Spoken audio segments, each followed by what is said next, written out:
उत्सर्जन तंत्र अर्थात एक्सक्रीटरी सिस्टम, इंग्लिश में बोलते हैं एक्सक्रीटरी सिस्टम। ठीक है, अब देखो सबसे पहले तो उत्सर्जन किसे कहते हैं?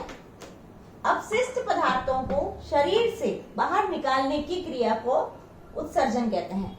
तो हम उपापचयी क्रियाओं में विभिन्न प्रकार के विषैले पदार्थ बाहर निकलते हैं और उन्हें बाहर निकालने की क्रिया को उत्सर्जन कहते हैं। और ऐसा तंत्र सिस्टम जो कि अपशिष्ट पदार्थों को बाहर निकालता है या कुछ लवणों को बाहर निकालता है, उन्हें हम उस तंत्र को अपन उत्सर्जन तंत्र कहते हैं।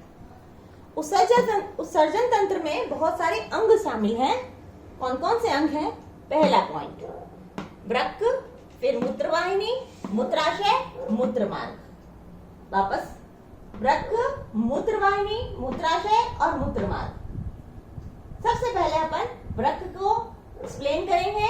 वृक्क यानी कि किडनी।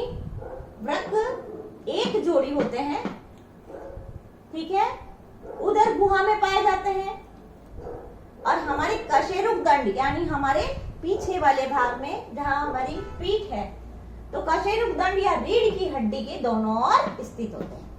सेम के बीच के आकार के आपको दिखाई दे रहे हैं, गहरे भूरे रंग के होते हैं।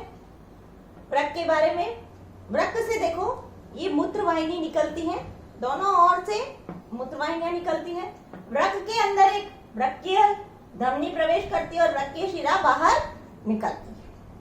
वृक्कीय धमनी अंदर शुद्ध रुधिर ले जाती है और वृक्कीय शिरा बाहर गंदा खून ले आती है। ठीक है, इसके पश्चात वृक्क के बाद में अपन वर्णन करेंगे मूत्रवाहिनी का। मूत्रवाहिनी क्या करती है? अब देखो वृक्क से, प्रत्येक वृक्क से एक मूत्रवाहिनी निकल रही है। मूत्रवाहिनी कहाँ खुलती है? मूत्राशय में खुलती है। मूत्रवाहिनी ये मूत्र को किडनी से लेकर मूत्राशय तक ले जाने का कार्य करती है। इसकी जो दीवार होती है वो, उसमें क्रमाकुंचन गति पाई जाती है। क्रमाकुंचन गति का मतलब फैलना और सिकुड़ना। ठीक है, इस प्रकार की गति का मूत्र जो है आगे इसमें बढ़ता है। फिर आता है मूत्राशय। मूत्राशय जो है एक थैलेनुमा संरचना है और इस थैलेनुमा संरचना में जो है मूत्र संग्रहित रहता है। इसके बाद ये एक नाशपति के आकार की संरचना होती है। इसका अंतिम संकरे भाग को हम मूत्रमार्ग कहते हैं। मूत्रमार्ग जो संकरा भाग है, इसको यूरेथ्रा भी बोलते हैं और यह मूत्र द्वार बाहर खुलता है और इसी के द्वारा जो है इस अपने जो मूत्र को बाहर निष्कासित किया जाता है। ओके।